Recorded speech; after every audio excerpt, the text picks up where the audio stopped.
तमाम देखने और सुनने वालों को यूट्यूब चैनल इजी हेल्थ की तरफ से खुश आमदीद।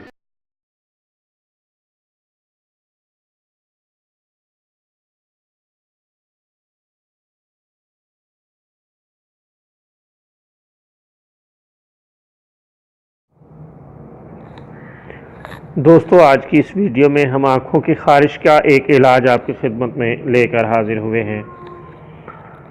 दोस्तों, ये बहुत तकलीफ़देह बीमारी है और इसमें मुब्तला मरीज़ तकरीबन हर वक्त आँखें मलता रहता है। इसके लिए ये नुस्खा बहुत ही उम्दा है। अंगूर का पानी लेकर आग पर रख कर पका लें और जब क़िवाम गाढ़ा हो जाए तो ठंडा करके किसी शीशी में संभाल कर रख लें। जिस शख्स की आँखों में ख़ारिश हो तो इसको सलाई के साथ आँखों में डाल लेना चाहिए। बहुत ही उम्दा, लाजवाब और नादिर नुस्खा है।